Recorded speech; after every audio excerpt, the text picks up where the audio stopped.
You have cancer. Miss Baring, you have advanced metastatic ovarian cancer.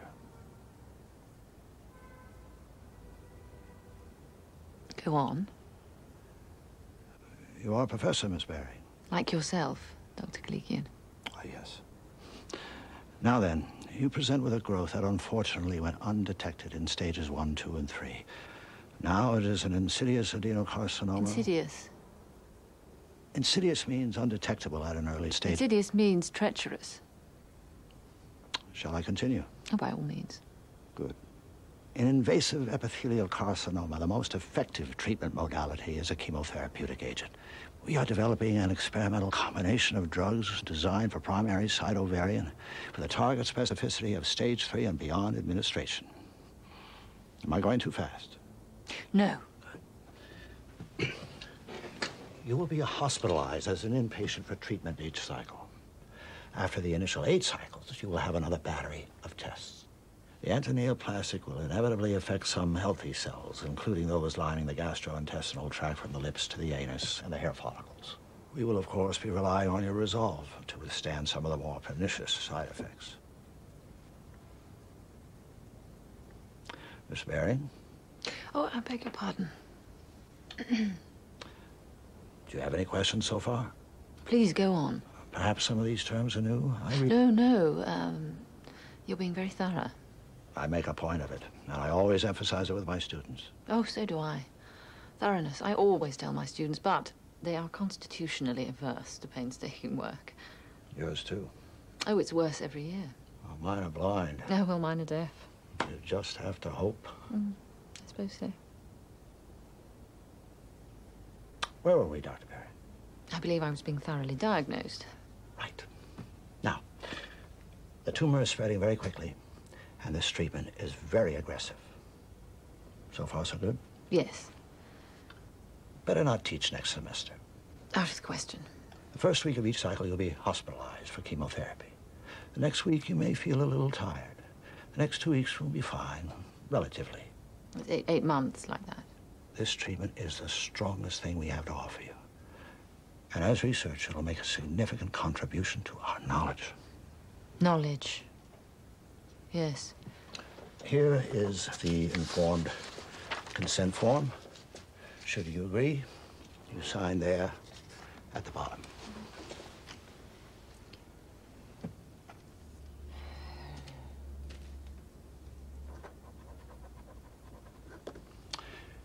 Is there a family member you want me to explain this to? Oh, that won't be necessary. Good. The important thing is for you to take the full dose of chemotherapy. There may be times when you'll wish for a lesser dose due to the side effects, but we've got to go full force.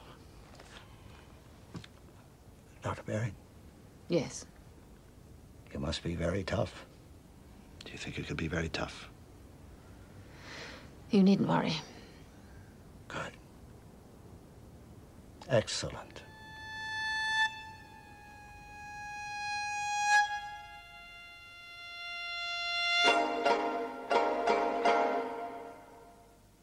I should have asked more questions, because I knew there was going to be a test. Hi, how are you feeling today? Fine. Great. That's just great. This is not my standard greeting, I assure you. I tend towards something a little more formal, a little less inquisitive. Such as, say, hello. But it is the standard greeting here, so I just say fine. Of course, it is not very often that I do feel fine. I have been asked, how are you feeling today, while I was throwing up into a plastic wash basin. I have been asked, as I was emerging from a 4-hour operation with a tube in every orifice, how are you feeling today? I'm waiting for the moment when someone asks me this question and I am dead. I'm a little sorry I'll miss that.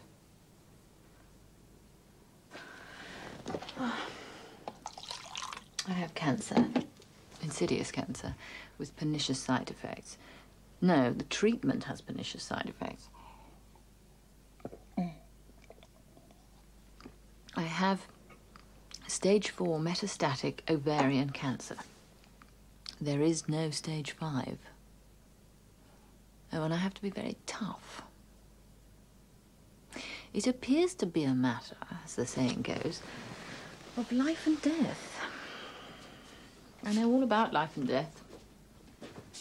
I am, after all, a professor of 17th century poetry, specialising in the holy sonnets of John Donne, which explore mortality in greater depth than any other body of work in the English language. And I know for a fact that I am tough.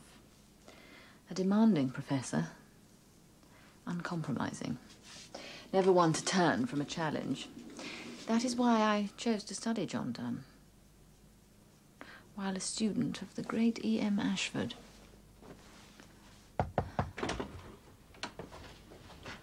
Oh, yes. Your essay on Holy Sonnet 6, Miss Baring, is a melodrama with a veneer of scholarship unworthy of you, to say nothing of Donne. Do it again. Oh, Begin with the text, Miss Baring, not with a feeling. Death, be not proud, though some have called thee mighty and dreadful, for thou art not so. You've entirely missed the point of the poem, because I must say you've used an edition of the text that is inauthentically punctuated. In the Gardner edition of the text... but that edition is checked out of the life, sorry. You take this too lightly. This is metaphysical poetry, not the modern novel. The standards of scholarship and critical reading which one would apply to any other text are simply insufficient. The effort must be total for the results to be meaningful. Do you think that the punctuation of the last line of this sonnet is merely an insignificant detail? The sonnet begins with a valiant struggle with death, calling on all the forces of intellect and drama to vanquish the enemy. But it is ultimately about overcoming the seemingly insuperable barriers separating life, death, and eternal life. In the edition you chose, this profoundly simple meaning is sacrificed to hysterical punctuation. And death, capital D, shall be no more, semicolon. Death, capital D, comma, thou shalt die, exclamation mark. If you're going for this sort of thing, I suggest you take up Shakespeare. Gardner's edition of the Holy Sonnets returns to the Westmoreland manuscript source of 1610, not for sentimental reasons, I assure you, but because Helen Gardner is a scholar. It reads, and death shall be no more, comma, death thou shalt die. Nothing but a breath, a comma, separates life from life everlasting. Very simple, really. With the original punctuation restored, death is no longer something to act out on a stage with exclamation marks. It is a comma, a pause. In this way, the uncompromising way, one learns something from the poem, wouldn't you say? Life, death, soul, God, past, present. Not insuperable barriers, not semicolons, just a comma. Life, death, I see. It's a metaphysical conceit, it's wit. I'll go back to the library and It is not wit, Miss Baring, it is truth. The paper's not the point. Isn't it? Vivian, you're a bright young woman. Use your intelligence. Don't go back to the library. Go out. Enjoy yourself with friends, hmm?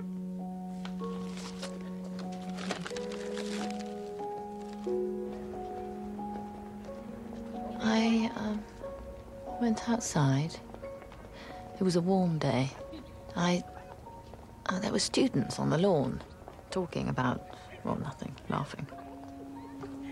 Simple human truth. Uncompromising scholarly standards. They're connected. I just couldn't... I went back to the library. Anyway. All right. Significant contribution to knowledge. 8 cycles of chemotherapy. Give me the full dose. The full dose. Every time. The attention was flattering for the first 5 minutes.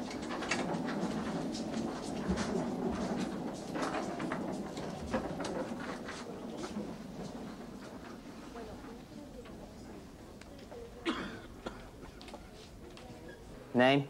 My name. Vivian Baring. Huh? Baring. B-E-A-R-I-N-G. Vivian, V-I-V-I-A-N. Doctor? Yes, I have a PhD. You're a doctor? Oh, Dr. Harvey Kalikian.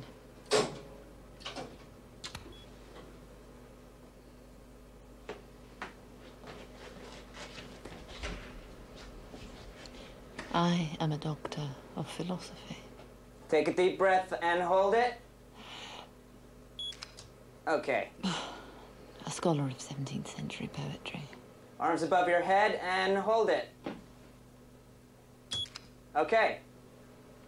I have made an immeasurable contribution to the discipline of English literature. I am, in short, a force. Okay, that's it. Name? Lucy, Countess of Bedford. I don't see it here. My name is Vivian Baring, B-E-A-R-I-N-G. Dr. Kalikian is my doctor. Okay. Lie down.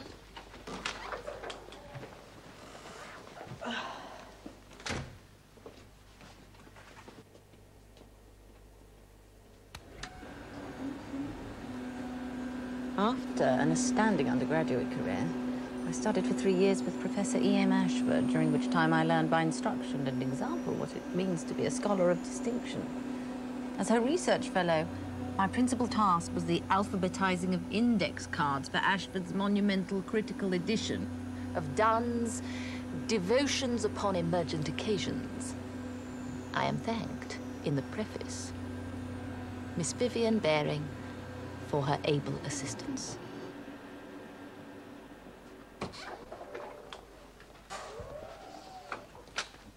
Thank you.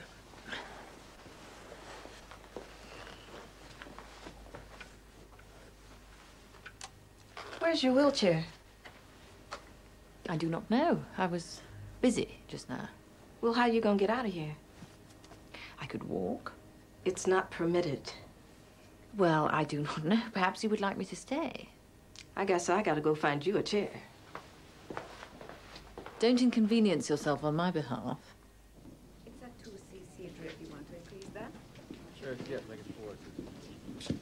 Miss Baring, this is Jason Posner. He's going to do your medical history and ask you a few questions. He's Dr. Kalikian's fellow. Professor Baring, I'm Dr. Posner, clinical fellow at the medical oncology branch, working with Dr. Kalikian. Sit over here, please. Professor Baring, I was a student at the university. I took your course in 17th century poetry. Did you? Yes, I thought it was excellent. Well, thank you. Were you an English major? No, biochemistry. But you can't get into med school unless you're well-rounded. And I made a bet with myself that I could get an A in the 3 hardest courses on campus. How'd you do, Jace? Success. Really? A minus. It was a very tough course. Yeah, I'll call you. Okay. Just wheel this over. Okay, now, I'm going to be taking your history, which is a medical interview, and then I give you an exam. I believe Dr. Kalikian has already done that. Well, I know, but Dr. Kalikian wanted me to do one, too. Very well. Okay, let's just get started. How are you feeling today? Fine, thank you. Excellent. And how's your general health? Fine. Good. Now, we know that you're an academic, Yes, we've established that. so we don't need to talk about your interesting work. No. How old are you? 48. Are you married? No. Are your parents living? No. How and when did they die? My father, suddenly, of a heart attack when I was 21. My mother, slowly, when I was 41 and 42, of cancer, breast cancer. Cancer. Yeah, breast cancer. I see. Any siblings? No. Now I'm going to ask you about your past medical history. Have you ever been hospitalized? Yes, I had my tonsils out when I was 8. Have you ever been pregnant? No. Heart murmurs? No. High blood pressure? No. Venereal diseases, uterine infections? No. Thyroid, diabetes, cancer? No, well, cancer, yes. Well, when? Now. Well, not including now. In that case, no. Okay. Clinical depression, nervous breakdowns, suicide attempts? No. Do you smoke? No. Ethanol? I beg your pardon. Alcohol? Oh, ethanol. Yes, I drink wine. How much? How often? A glass with dinner occasionally, and perhaps a scotch every now and then. Do you use any substances? Such as? Marijuana, cocaine, crack cocaine, PCP, ecstasy, poppers? No. Do you drink caffeinated beverages? Oh, yes. Which ones? Coffee, a few cups a day. Okay. How many? 2 to 6. But I really don't think that's immoderate. How often do you undergo routine medical checkups? Well, not as often as I should probably, but I've felt fine. I really have. So the answer is? Every 3 to 5 years. What do you do for exercise? Pace. Are you having sexual relations? Not at the moment. Are you pre or postmenopausal? Post. When did your period stop? About 2 years ago. Okay. When did you first notice your present complaint? This time now. Yes. Oh, well, about 4 months ago, I felt a pain in my stomach, in my abdomen, like a cramp, but not the same. How did it feel? Like a cramp. But not the same. Duller and stronger. I can't describe it. What happened next? Well, I don't know. I started noticing my body, little things. I would be teaching and feel a sharp pain. What kind of pain? Sharp and sudden. Then it would go away. Or I would be tired, exhausted. I was working on a major project, the article on John Donne for the Oxford Encyclopedia of English Literature. It was a great honour, but I had a very strict deadline. So would you say you were under stress? It wasn't so much more stress than usual. I just couldn't withstand it this time. I don't know. So I went to see Dr. Chin, my gynaecologist, after I'd turned in the article, and explained all this. She examined me and sent me to Jefferson, the internist, who sent me to Kalikian because he thought I might have a tumour. And that's it? Till now. That's very interesting. Well, I guess we'll start the exam. Why don't you just sort of lie back and relax. Won't take a minute.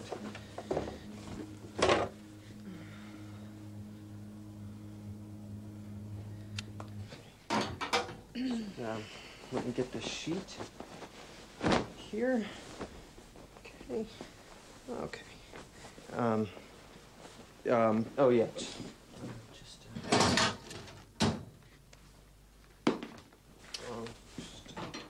feet in the stirrups here.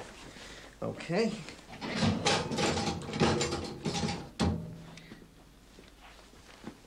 Okay. Could you just, yeah. Yeah, there. Okay. Good, okay.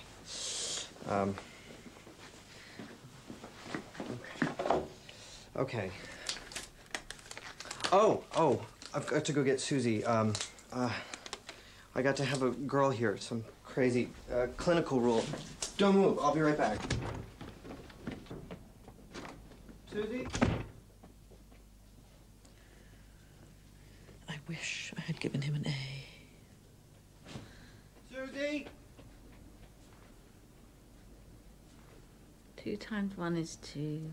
2 times 2 is 4. 2 times 3 is 6.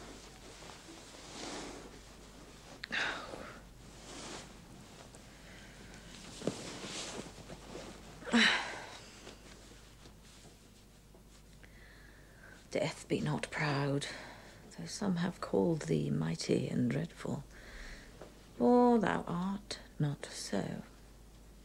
For those whom thou think'st thou dost overthrow die not, poor death, nor yet canst thou kill me.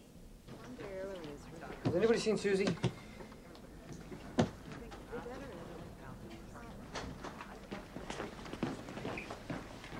One short sleep past, we wake eternally, and death shall be no more, comma, death thou shalt die. Okay, here's everything. Okay. What is this? Why did you leave her like I had to find you now. Come on. We're ready, Professor Bering. Get this on. All right. All right. Just get this up. Ooh, just relax. Okay. Isn't that interesting, Susie, that I had Professor Bering? Yeah. Yeah, I wish I had taken some literature. I don't know anything about poetry. Professor Bering was very highly regarded on campus, looked very good on my transcript that I had taken her course. They even asked me about it in my interview to medical school. Jesus. What? What? Yeah, I survived Bering's course, yeah. No problem. Yeah, John Donne, those metaphysical poets, that metaphysical wit. Hardest poetry in the English department. I'd like to see them try biochemistry. Okay. We're almost done. All right. Yeah, okay. That's it. We're done. Okay, I gotta go. Take her feet out of... Yeah.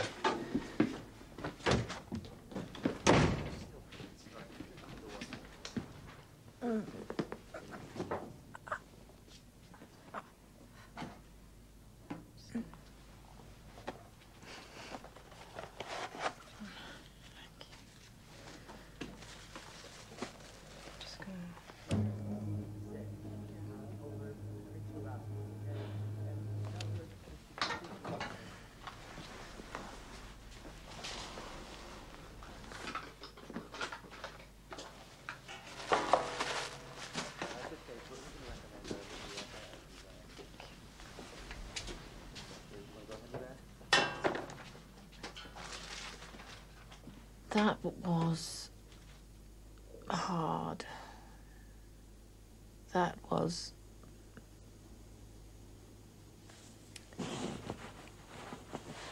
One thing that can be said for an 8-month course of cancer treatment, it is highly educational. I am learning to suffer. Yes, it is mildly uncomfortable to have an electrocardiogram, but the agony of a colonoscopy sweeps it from memory. Yes, it was embarrassing to have to wear a nightgown all day long.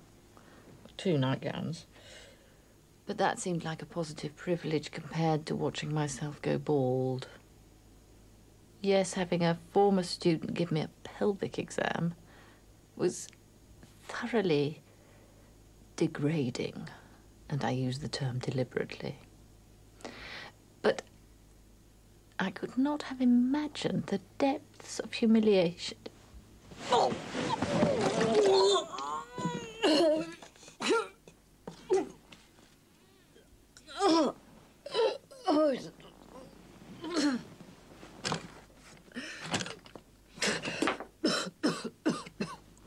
Oh, God. Please.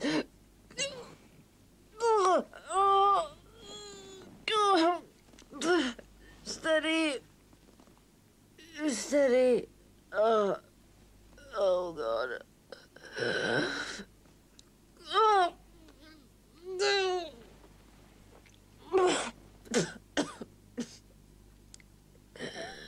What's left? I haven't eaten in 2 days. What's left to puke?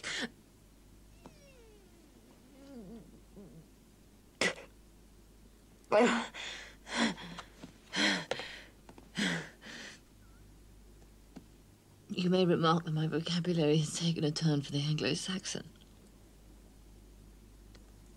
God, I'm going to barf my brains out. Oh.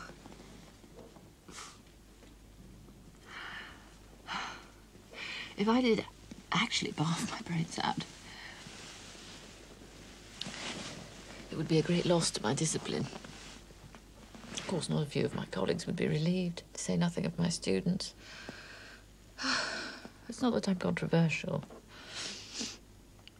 Just uncompromising.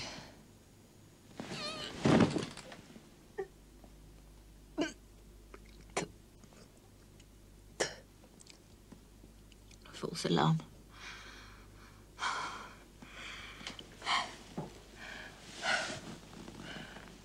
If the word went round that Vivian Baring had baffed her brains out, well, first, my colleagues, most of whom are my former students, would scramble madly for my position. And then their consciences would flare up. So, to honour my memory, they would put together a collection of their essays about John Donne. The volume would begin with a warm introduction capturing my most endearing qualities. It would be short, but sweet. Published and perished. Now, watch this. I have to ring the bell. How you doing, Miss Baring? You having some nausea? Yes. Okay, I'll be with you in a second. Someone has to come and measure this emesis and record it on a chart of my intake and output. This counts as output.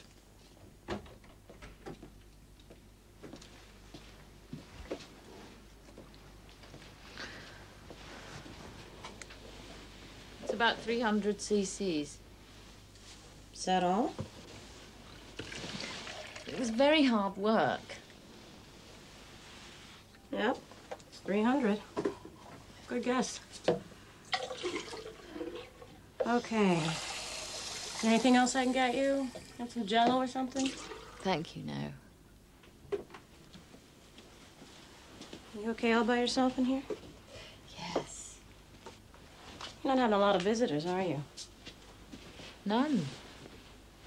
To be precise. I didn't think so. Is there somebody you want me to call or something? That won't be necessary. I don't want visitors. Okay. Well, I'll tell you what. I'll just pop my head in every once in a while to see how you're doing. Make sure you're okay. If you need anything, you just ring. Thank you. Okay.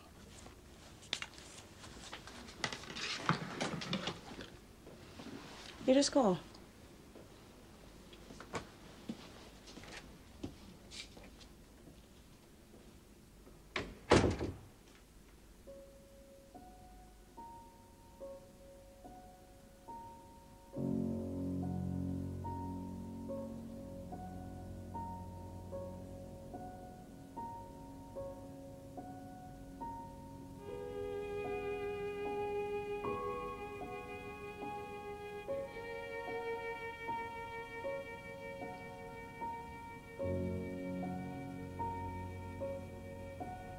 Do not forget that you are seeing the most interesting aspects of my tenure as an inpatient receiving experimental chemotherapy for advanced metastatic ovarian cancer. But as I am a scholar, I feel obliged to document what it is like here most of the time between the dramatic climaxes. In truth, it is like this. You cannot imagine how time can be so still. It hangs. It weighs. And yet there is so little of it. It goes so slowly. And yet it is so scarce. If I were writing this scene, it would last a full 15 minutes. I would lie here, and you would sit there.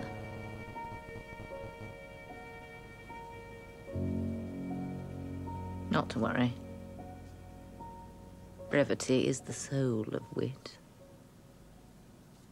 But if you think 8 months of cancer treatment is tedious for all of you, consider how it feels to play my part. All right, all right. Let's say it's Friday morning. Grand rounds is what they call it. Action! Dr. Baring? Dr. Kalikian. Professor Baring, how are you feeling today? Fine. Great, just great. Very late detection, stage just 4 upon admission. Hexamethylphosphosol with vinplatin to potentiate. Hex at 300 milligrams per meter squared, vin at 100. Today is cycle 4, day 3. All cycles are at the full dose. Primary site is here, behind the left ovary. Metastases are suspected in the peritoneal cavity, mainly in this area here. Full lymphatic involvement. At the time of first look surgery, a significant part of the tumor was debulked, mainly in this area here. Left, right ovaries, fallopian tubes, uterus, all out.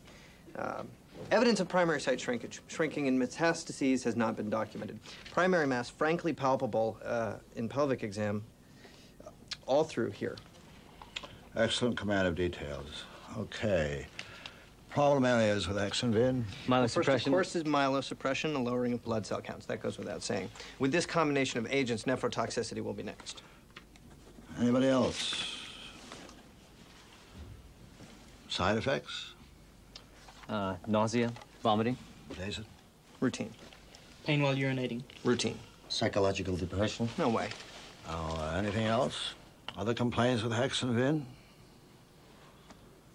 Come on. Mouth sores? Not yet. Skin rash? No. Why do we waste our time, Dr. Berry? I do not know, Dr. Kalikian.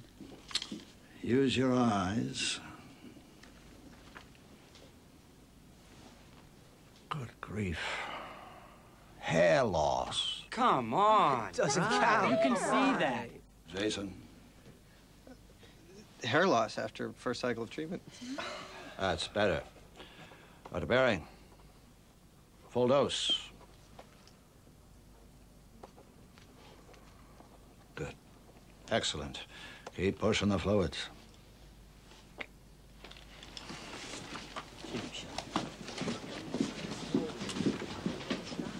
Jason, clinical. Oh, right. Thank you, Professor Baring. You've been very cooperative.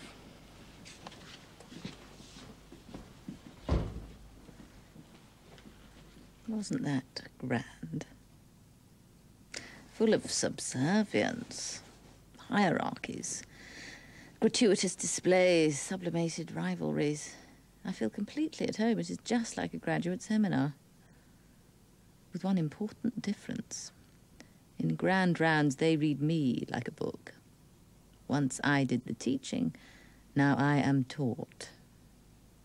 This is much easier. I just hold still and look cancerous. Jason was impressive, wasn't he? I taught him, you know. Nephrotoxicity, kidney poisoning, myelosuppression. They are medical terms. I look them up. It has always been my custom to treat words with respect. I can recall the time, the very hour of the very day when I knew words would be my life's work. I like that one best. Read another.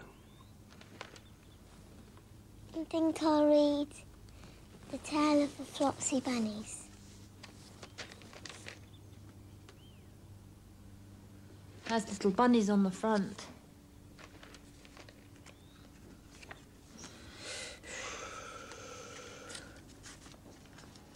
The Tale of the Flopsy Bunnies by Beatrix Potter.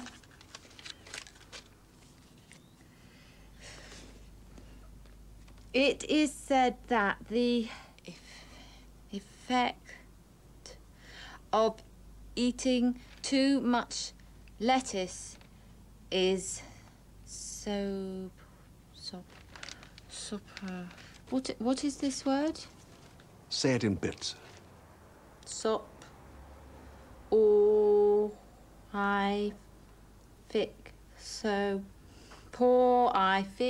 What does that mean? Soporific, causing sleep. Causing sleep. Makes you sleepy. Soporific means makes you sleepy. That's right.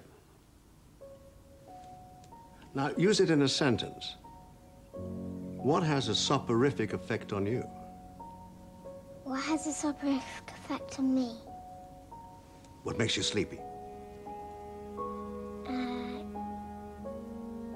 Nothing. That's right. What about you? What has a soporific effect on me? Let me think. Boring conversation, I suppose, after dinner. Me too. Boring conversation. Good. Excellent. Carry on. It is said that the effect of eating too much lettuce is soporific. The little bunnies in the picture are sleeping. They're sleeping, like you said, because of soporific. The illustration bore out the meaning of the word, just as he had explained it. At the time, it seemed like magic. So, imagine the effect the words of John Donne first had on me.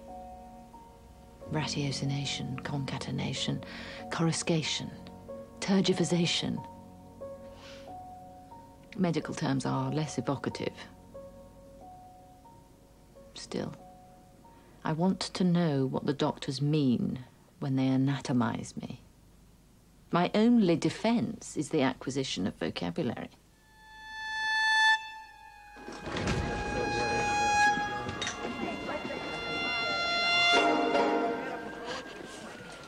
Fever and neutropenia. Okay, when did it start? I was at home reading. I felt so bad. I got cold. Fever and neutropenia. They said to come in. You did the right thing. Did somebody drive you? No cab. I took a taxi. Okay.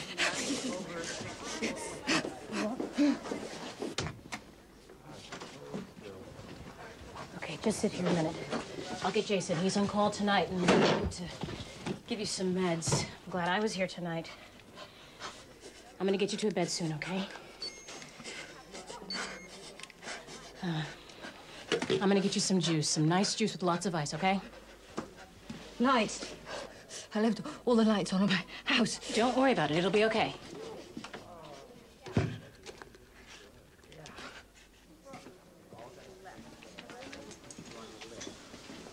Yeah. Professor Baring, how are you feeling? My teeth are chattering. Vitals? Temp 102, pulse 120, respiration 36. Fever and neutropenia. It's a shake and bake. Blood culture and urine, stat, admitter, prepare for reverse isolation. Start with acetaminophen. Vitals every 4 hours.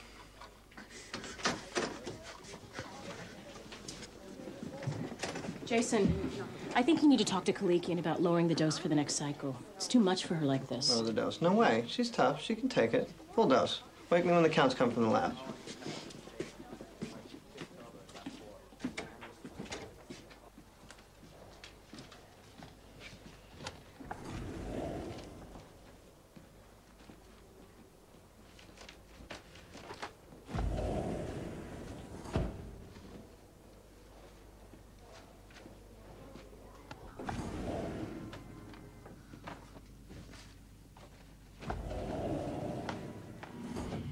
Good morning, Dr. Baring.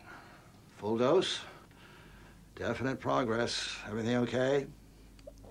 Yes. You're doing swell. Isolation's no problem, a couple of days.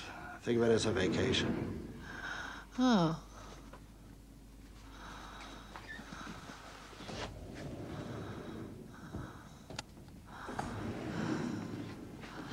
Listen. Oh, okay.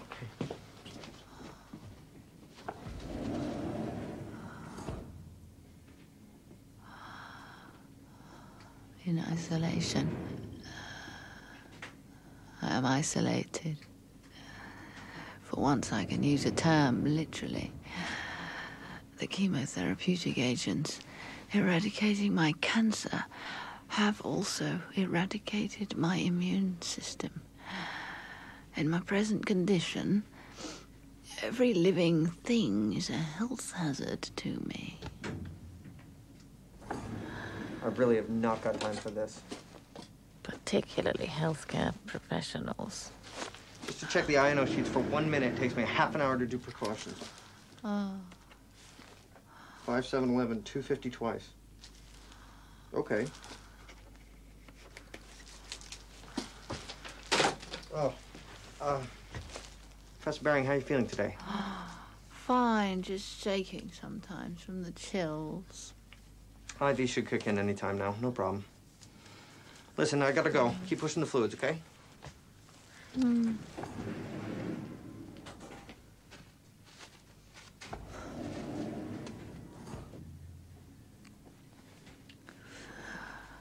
am not in isolation because I have cancer.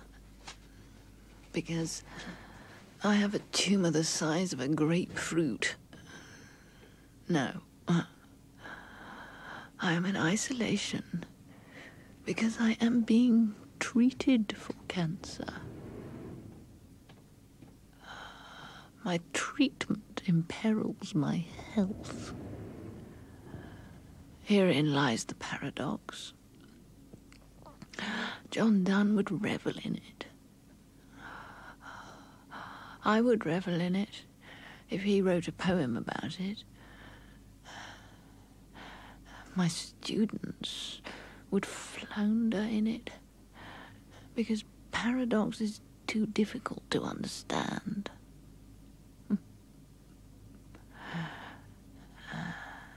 Think of it as a puzzle, I would tell them, an intellectual game.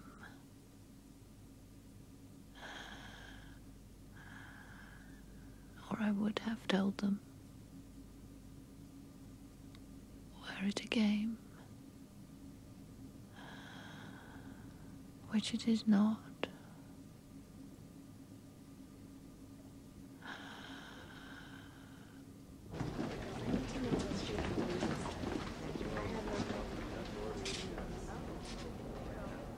Through death on else immortal us. If lecherous goats, if serpents envious, cannot be damned. Alas, why should I be? Why should intent or reason born in me make sins else equal in me more heinous? And mercy being easy and glorious to God in his stern wrath, why threatens he? But who am I that dare dispute with thee? O God, of thine only worthy blood, and my tears make a heavenly Lethean flood and drown in it my sins' black memory. That thou remember them, some claim as dead. I think it mercy if thou wilt forget. A typical prayer would plead, remember me, O Lord. True believers ask to be remembered by God. The speaker of this sonnet asks God to forget. We want to correct the speaker, to remind him of the assurance of salvation, but it is too late. The poetic encounter is over. We are left to our own consciences. Have we outwitted Donne? Miss Baring. Oh, have we been outwitted? Miss Baring. What is it? You have to go down for a test. Jason just called. They want to do another ultrasound. They're concerned about a bowel obstruction. No, not now. I'm sorry, they want it now. Not right now. It's not supposed to be now. Yes, they want to do it now. I've got the chair. It should not be now. I am in the middle of this. I have this planned for now, not ultrasound. No more tests. We've covered that. I know, but they need for it to be now. It isn't a bad procedure and it won't take long, so why don't you just come along now? I do not want to go now. Miss Baring.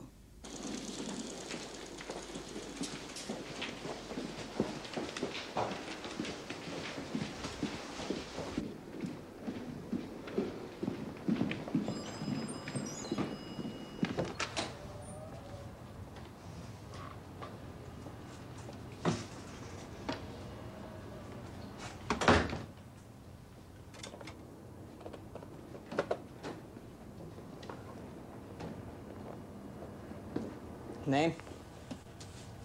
B-E-A-R-I-N-G. Kilikian. It'll just be a minute. Time for your break. Yep. Take a break.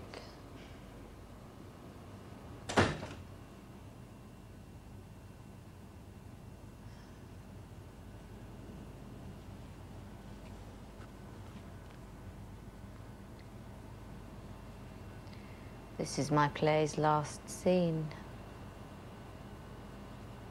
Here, heavens appoint my pilgrimage's last mile. And my race, idly yet quickly run, hath this last pace. My span last inch, my minute's last point, and gluttonous death will instantly unjoint my body and soul. John Donne, 1609. I've always particularly liked that poem. In the abstract. Now I find the image of my minute's last point a little too, shall we say, pointed. I don't mean to complain, but I am becoming very sick. Very, very sick. Ultimately sick, as it were. In everything I have done, I have been steadfast, resolute. Some would say in the extreme. Now, as you can see, I am distinguishing myself in illness. I have survived 8 treatments of hexamethylphosphocil and vinplatin at the full dose, ladies and gentlemen. I have broken the record. I have become something of a celebrity. Kalikian and Jason are simply delighted. I think they see celebrity status for themselves upon the appearance of the journal article they will no doubt write about me. But I flatter myself the article will not be about me. It will be about my ovaries. It will be about my peritoneal cavity, which, despite their best intentions, is now crawling with cancer.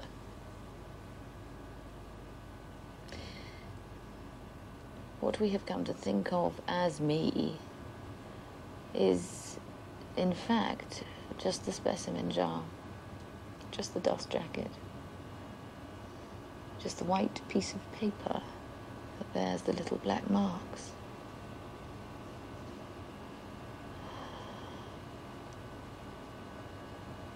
My next line is supposed to be something like this. Oh, it is such a relief to get back to my room after those infernal tests. This is hardly true. It would be a relief to be a cheerleader on her way to Daytona Beach for spring break. To get back to my room after those infernal tests is just the next thing that happens. Oh, God. It is such a relief to get back to my goddamn room after those goddamn tests.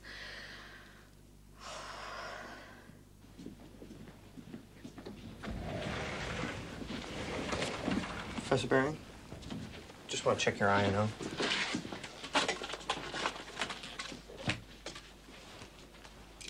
$450, 6.5.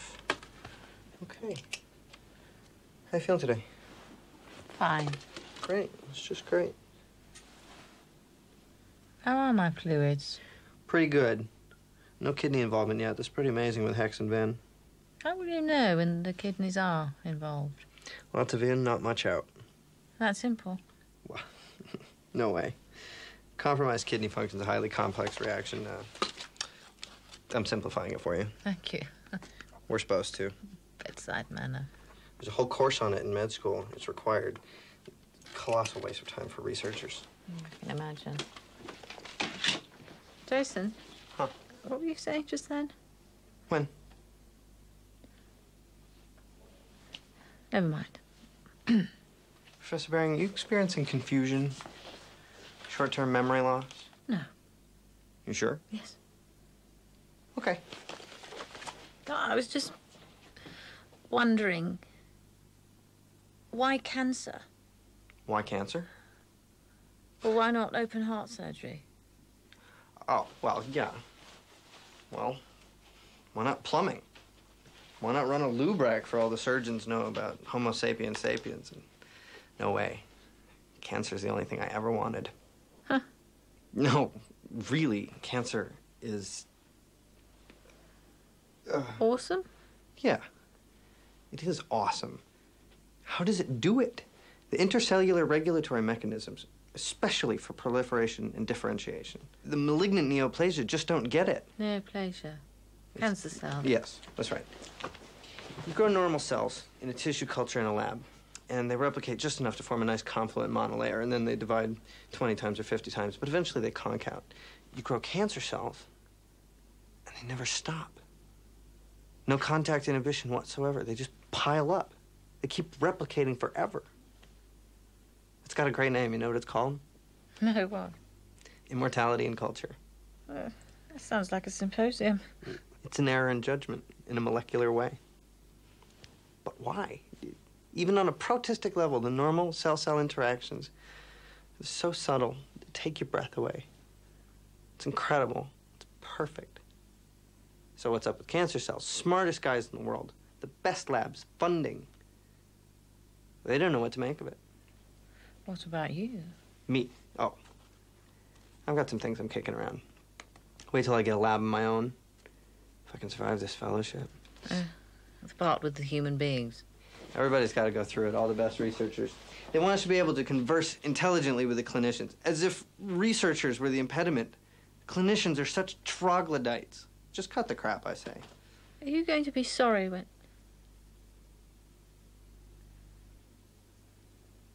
Do you ever miss people? Everybody asks that, especially girls. What do you tell them? Tell them yes. Are they persuaded? Some. Some. Oh, I see.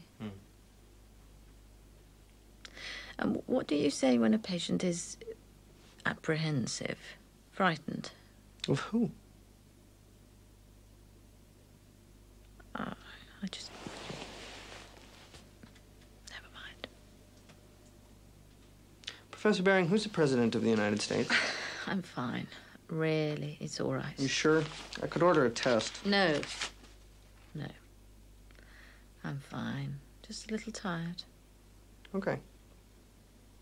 Listen, I gotta go. Keep pushing the fluids. Try for 2,000 a day, okay? Okay. To use your word. Okay.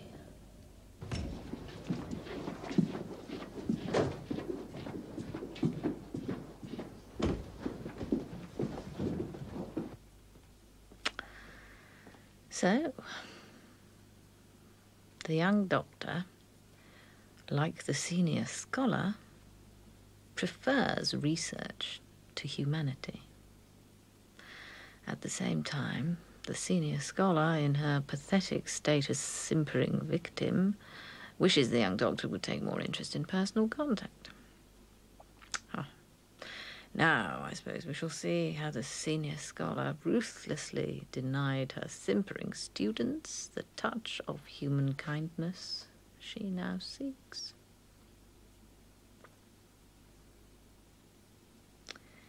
How, then, would you characterize... You. How would you characterize the animating force of this sonnet? Huh? In this sonnet, what is the what is the principal poetic device? I'll give you a hint. It has nothing to do with football. What propels this sonnet? You can come to this class prepared, or you can excuse yourself from this class, this department, and this university. Do not think for a moment that I will tolerate anything in between.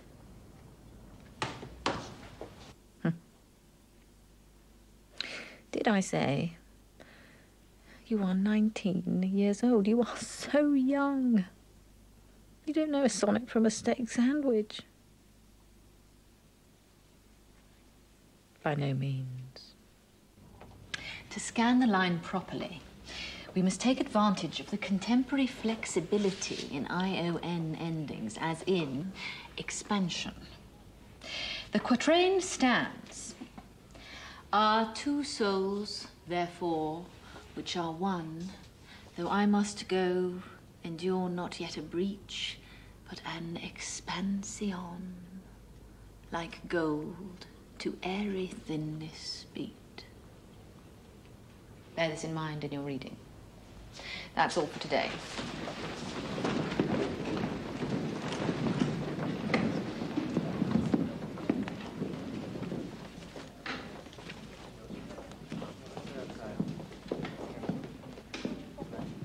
Professor Bering, can I talk to you for a minute? You may. I need to ask for an extension on my paper. I'm really sorry. I know your policy, but... Don't tell me. Your grandmother died. You knew? It was a guess. I have to go home. Do what you will, but the paper is due when it is due.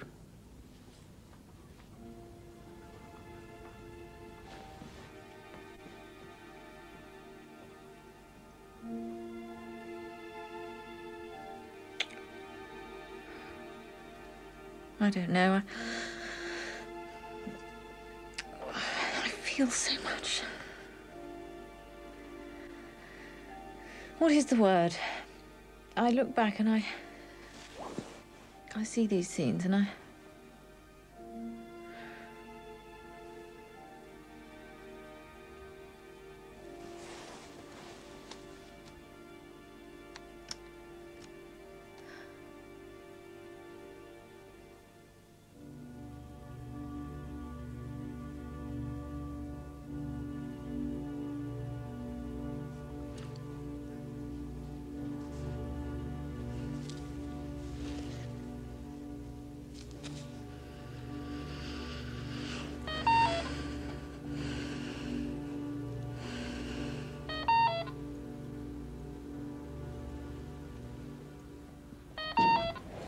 Bering, is that you beeping at 4 o'clock in the morning?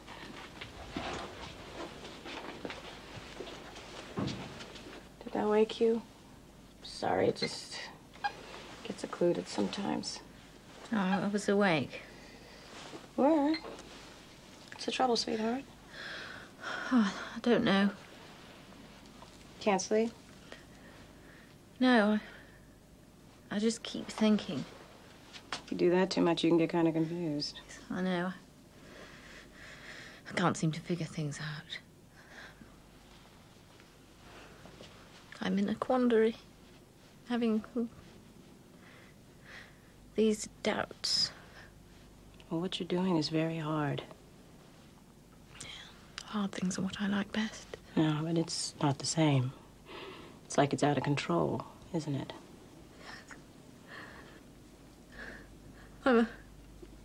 I'm scared. Of course you are. I want. I don't feel so sure of myself anymore. And you used to feel sure, didn't you? Yes. I used to feel sure. Oh, Vivian, it's okay. It's all right. And it hurts. I know. It's all right. It's all right. It's okay.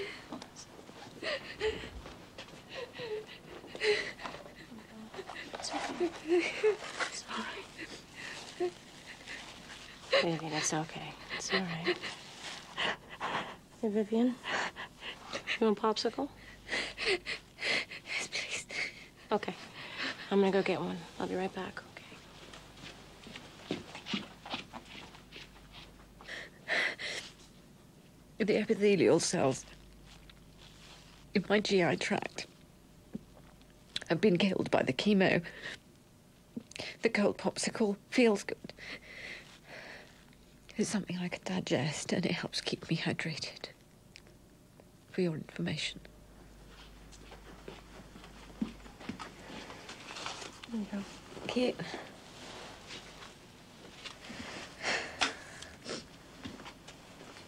Here. You sure? Thanks. Cute.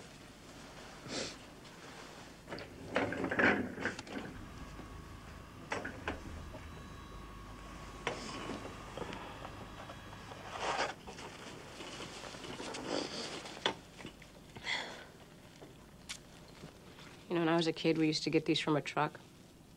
The man would come around and he'd ring his bell and we'd all go running over. And then we'd sit on the curb and eat our popsicles. It's pretty profound, huh? Sounds nice.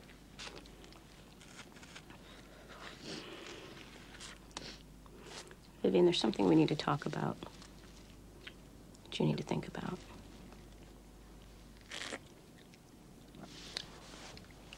My cancer's not being cured, is it?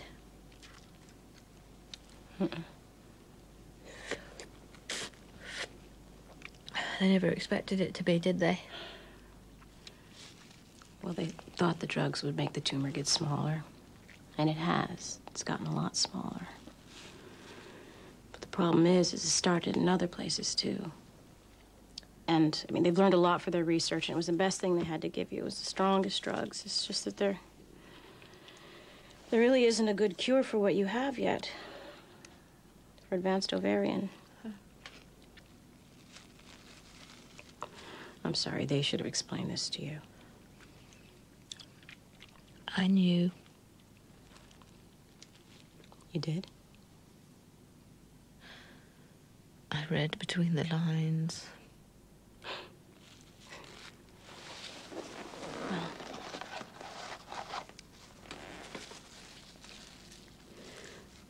What you need to think about is your code status. What you want them to do if your heart stops beating. Well? Well, you can be full code, which means that if your heart stops, we'll call a code blue, and the code team will come in and resuscitate you and take you to intensive care until you stabilize. Or you can be do not resuscitate, which means that if your heart stops, we'll just let it. You'll be DNR. And you can think about it, but I just wanted to present you with both choices before Kalikian and Jason come in and talk to you. You don't agree about this? They like to save lives. So anything's okay as long as the life continues. Doesn't matter if you're hooked up to 1 million machines. Kalikian's a great researcher, he is, and the fellows like Jason, they're really smart. And it's an honor for them to be working with him. They always want to know more things. I always want to know more things. I'm a scholar. Or I was. When I had shoes. When I had eyebrows. Okay, well, that's fine. I mean, you'll be full code. No. Don't complicate the matter. No, really, it's fine. It's up to you. Just let it stop. Really? Yes. So if your heart stops beating... Just let it stop.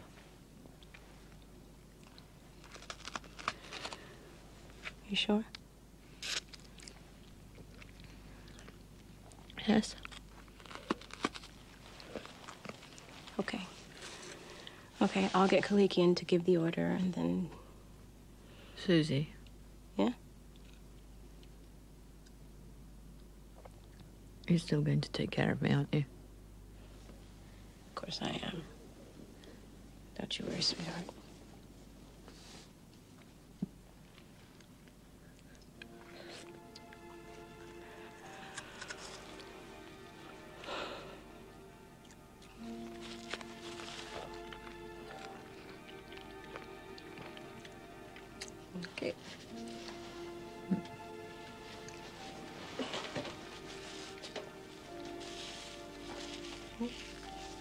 Thank you.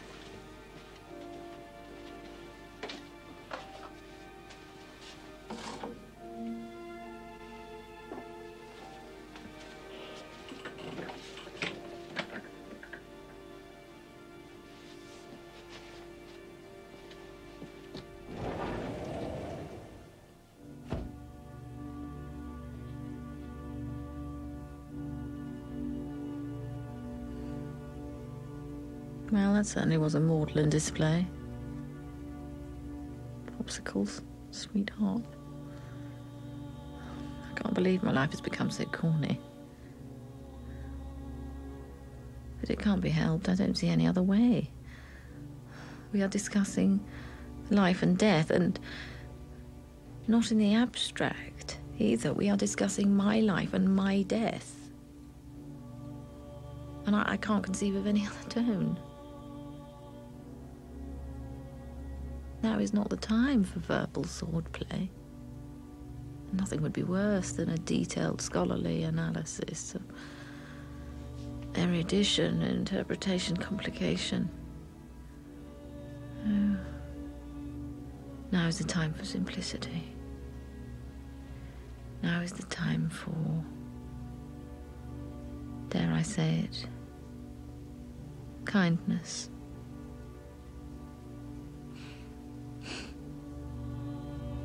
I thought being extremely smart would take care of it.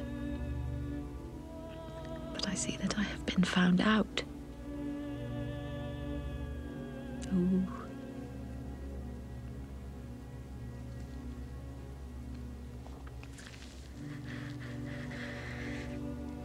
I'm scared. Oh, God.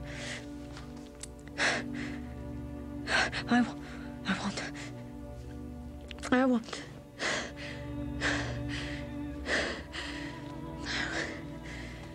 No. I want to hide. I just want to curl up in a little ball.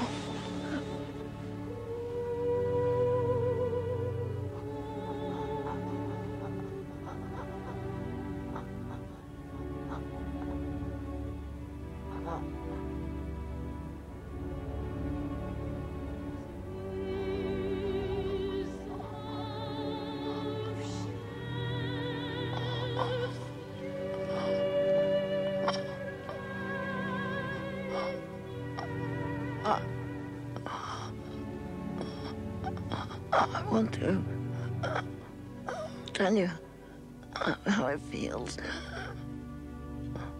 I want to explain it.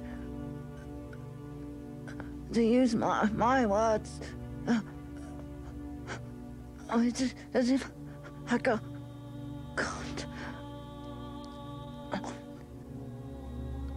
There aren't.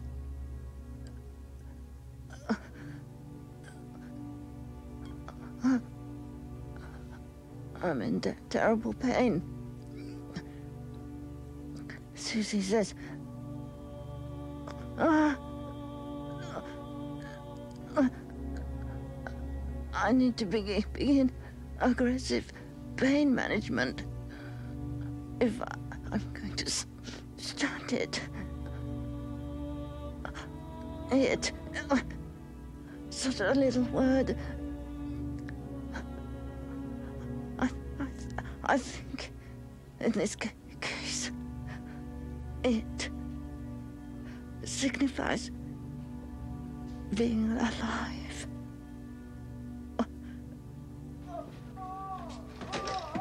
Okay. We've located Dr. Kalikian, and he's on his way here, and we'll get you some meds. Oh, God, there's so painful.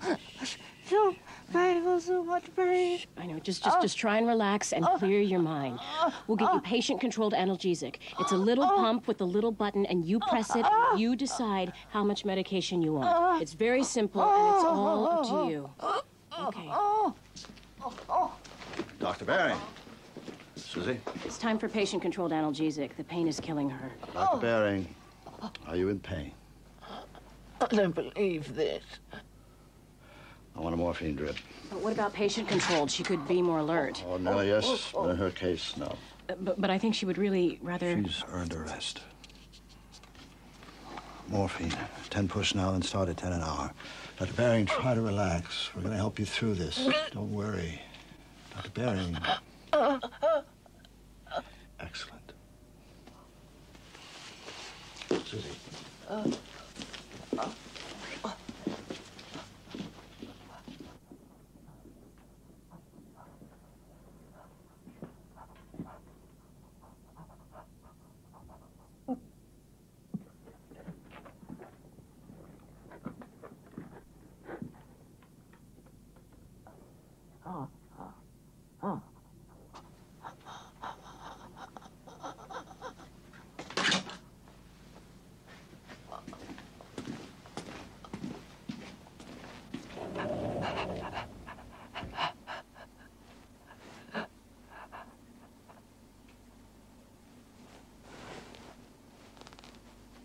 Hi. How are you feeling today? These are my last coherent lines. I'll have to leave the action to the professionals. It came so quickly after taking so long. This is not even time for a proper conclusion.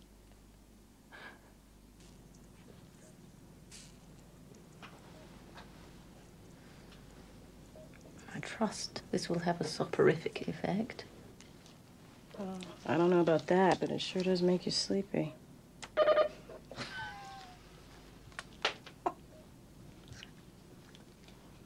What's so funny? What? What? That's just... Is this soporific means? Makes you sleepy. It does? Well, that was sort of dumb. No, it was funny. Yeah, in a dumb sort of way.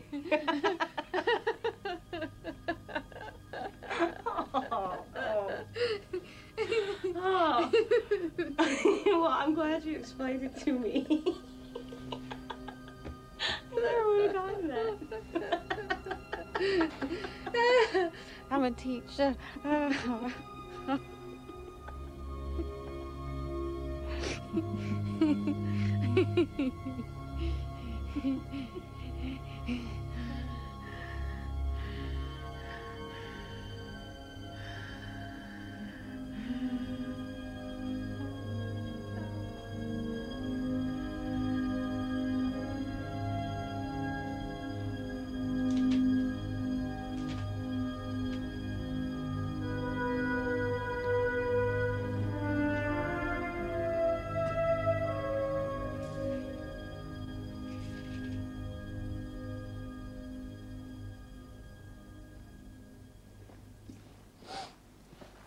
Yeah, she was a great scholar. She wrote tons of books, articles. She was the head of everything. People used to hug the walls when she passed.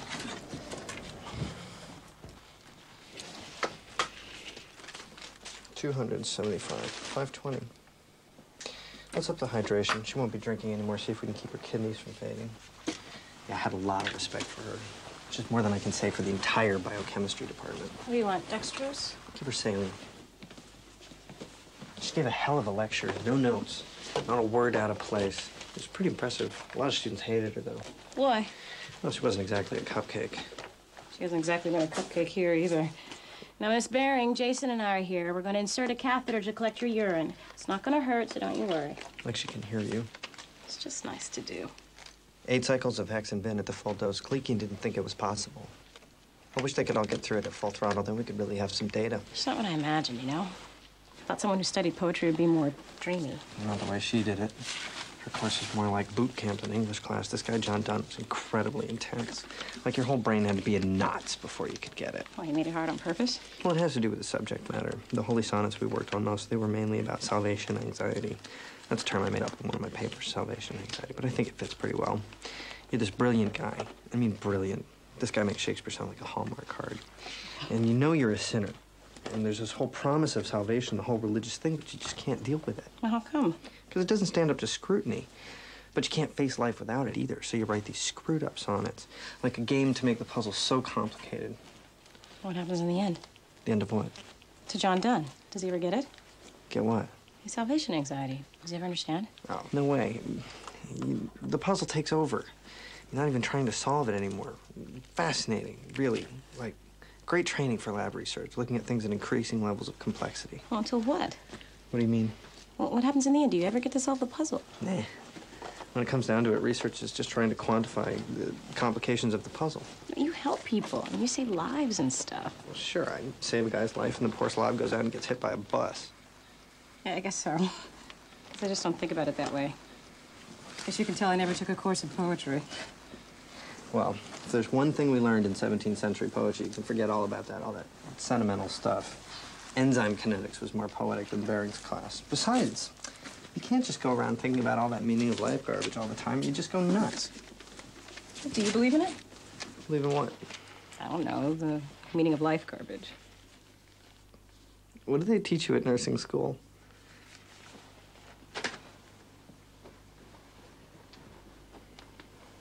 She's out of it. Shouldn't be too long. You done here? Yeah, I'll just tidy up.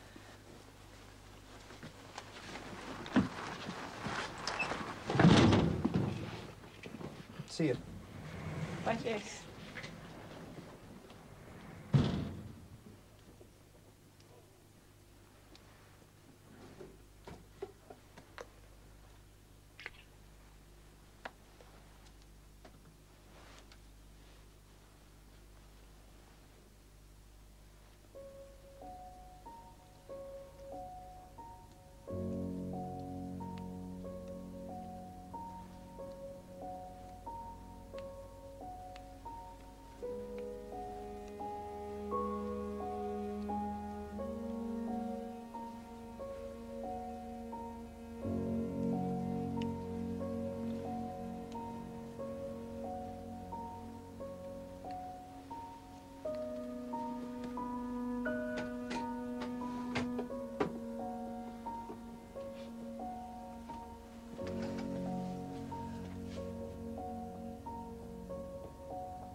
Vivian? Vivian?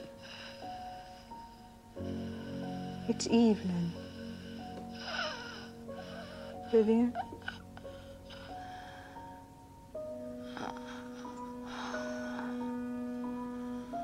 Oh, God.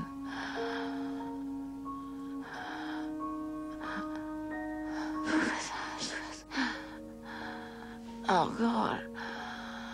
Oh. I'm in town visiting my great-grandson, who's celebrating his 5th birthday. I went to see you in your office, and they directed me here. I've been walking all over town. I'd forgotten how early it gets chilly here. Oh, I feel so bad. Yes, I know you do. I can see. Oh, dear. Oh, there.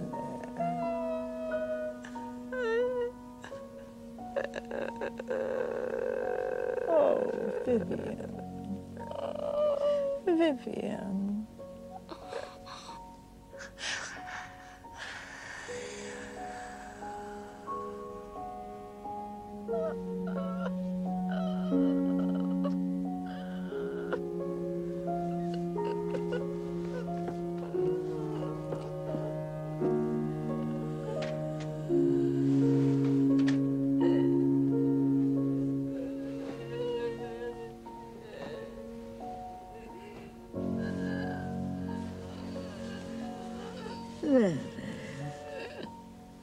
There, Vivian.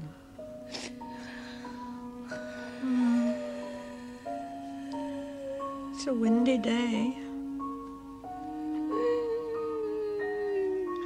Don't worry, dear. Let's see. Shall I recite something to you? Would you like that? Or recite something by Donne?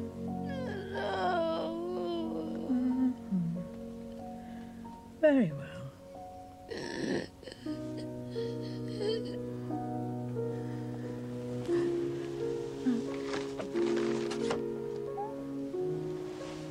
Let's see.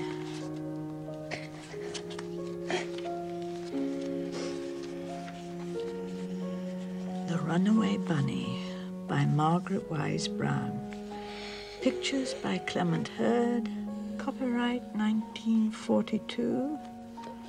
First Harper Trophy edition 1972.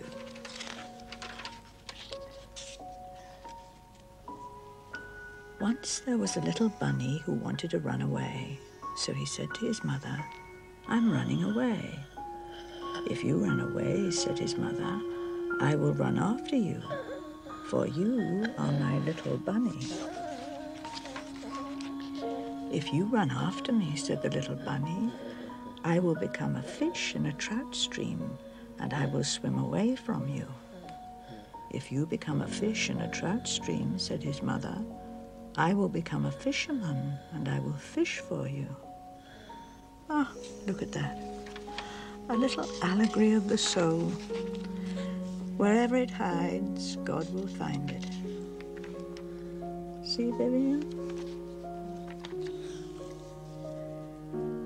"If you become a fisherman," said the little bunny, "I will be a bird and fly away from you." "If you become a bird and fly away from me," said his mother, "I will be a tree that you come home to." Ah, very clever.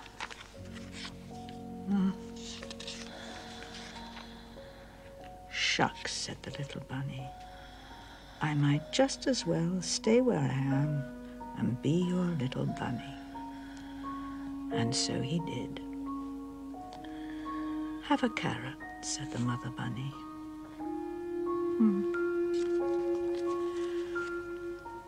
Wonderful.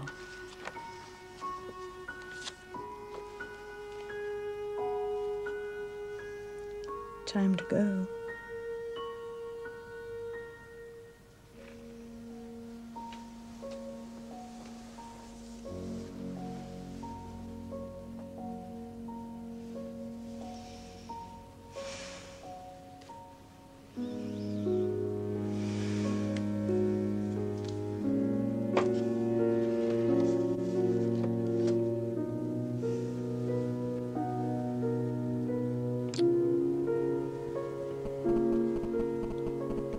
And flights of angels sing thee to thy rest.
Professor Baring, how are you feeling today?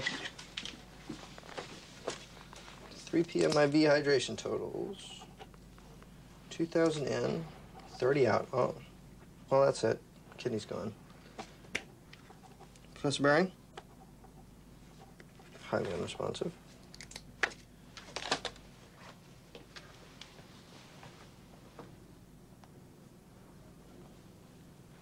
Wait a second.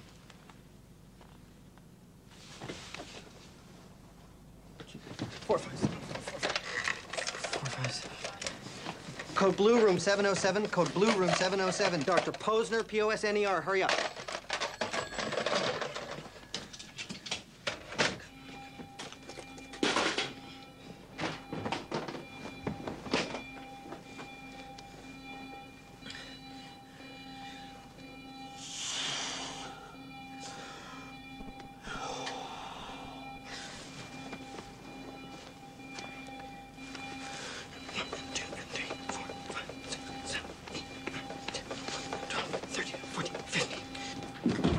What are you doing? Goddamn code. She's Get over here. DNR. She's research. She's no code. Jason, she's no code. Kalikian put the order in. You were right there. You saw it yourself. God, the code. 4575. Cancel code, room 707. Sue Monahan, primary nurse. No, Dr. Posner's... No. I got it. I got it. No. Get out of the way. The patient is no code. She's DNR. Let's go. Let's move it. The patient is DNR. Okay, unit staff, clear. She's... Listen. Back away from the bed. Resuscitate. Put the machine on. Let's go. The patient There's is no pulse. code. No pulse. The Get that patient board is under. no Let's roll it. code. Hey, get the board Out of the under. way. Stop it. Listen. Give her 1 milligram of ethanol. Keep it going. Bicarbonate. Doing it. Stop. Hey, No, put your hands on. resuscitate. She's no code. Move out the way. Go. I made a mistake. No code. The patient is no code. Who the hell are you? I'm Sue Monahan. I'm the primary nurse. Let me see the goddamn chart. The patient is no code. Just get away from her. Do not resuscitate. Kalikian. The order was put in yesterday. It's a Dr. Screw-up. What is he, a resident? Got us up here on a DNR. Called a code and a no code.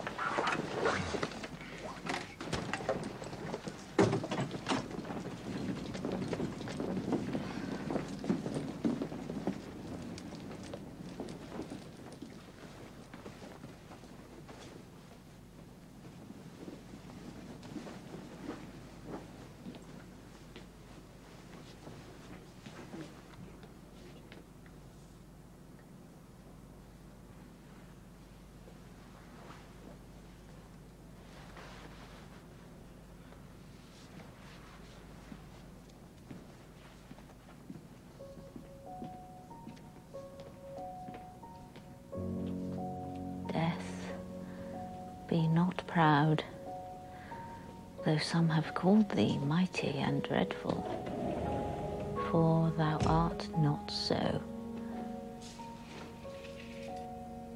For those whom thou think'st thou dost overthrow, die not, poor death, nor yet canst thou kill me.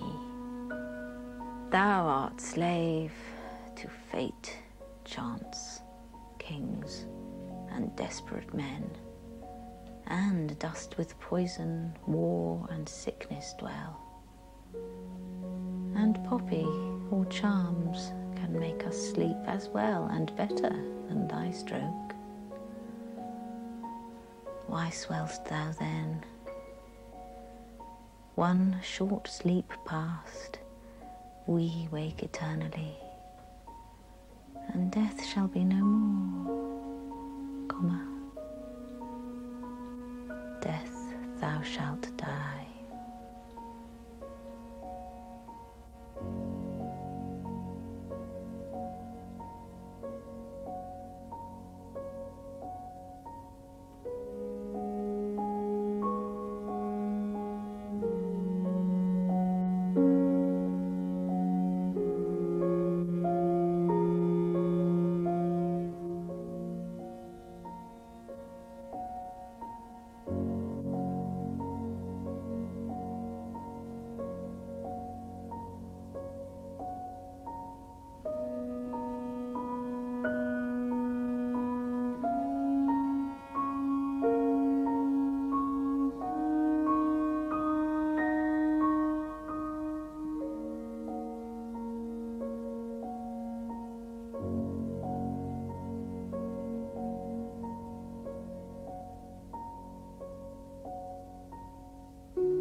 Next on